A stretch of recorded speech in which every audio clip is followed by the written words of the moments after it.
Go. I know scientifically depression is simply chemicals in the brain being wildly off. I know. And that probably is true, but I think we are all depressed to some degree. I think something is off in all of us, an emptiness, a purpose, a reason. Some people handle it better, some people fill the gap quicker, some people just have it worse. Why do you think there are so many people selling their souls just to feel like they have one? To be frank, I think the heart is a little brat. Yes, I said it's a brat. Jeremiah 17:9 says the heart is deceitful above all things and desperately wicked. Who can know it? Sounds like a good old Veruca to me, wanting it all and wanting it now. And who better to supply the need than the brain? From since you are a child, your heart has learned the mind will do anything if you want it enough. It knows how to convince the head to do horrible things and paint them white and right. The heart is desperately wicked. Think about that. Imagine the most vile human you can think of, someone who's murdered millions, someone who cheats and abuses others, someone so utterly despicable you can't even fathom that much wrongness. That's your heart.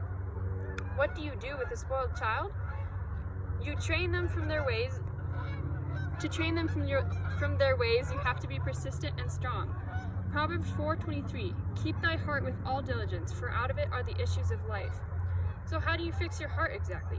Well, I mentioned the heart and the mind, but there's one more, the soul. The soul is like a sunflower facing the sun. Sin is clouds in the sky, blocking the soul from the light of God. It's yearning for the truth, for the light. And the longer the heart and mind continue seeking temporary earthly comfort, the more the soul wilts. Proverbs 17:22, a merry heart doeth good like a medicine, but a broken spirit drieth the bones. I think true peace is when the heart, mind, and soul all worship God, a unified simple praise.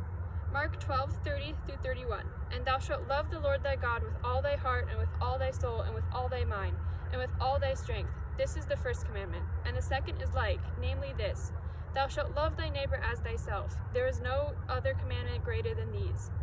You might think, oh, I'm not depressed. I don't need to hear this. Maybe not. But are you at peace, truly? When is the last time you were angry or frustrated?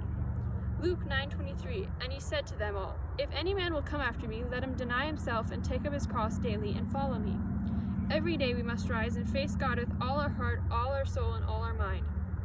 2 Corinthians 10:5-6, casting down imaginations and every high thing that exalteth itself against the knowledge of God, and bringing into captivity every thought to the obedience of Christ, and having in a readiness to revenge all disobedience when your obedience is fulfilled.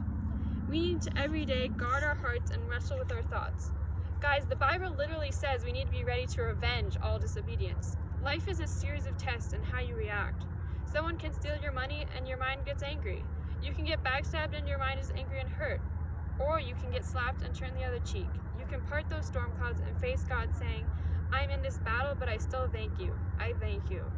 Philippians 4:8, finally, brethren, whatsoever things are true, whatsoever things are honest, whatsoever things are just, whatsoever things are pure, whatsoever things are lovely, whatsoever things are of good report, if there be any virtue, and if there be any praise, think on these things.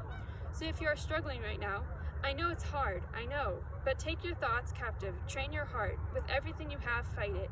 Strive towards God. You might think it's impossible. Your brain thinks what it wants, but no, you are not your brain, you're your soul, and souls are the breath of God. So by His grace, your soul can overcome the flesh, especially because you have God there adding to your strength.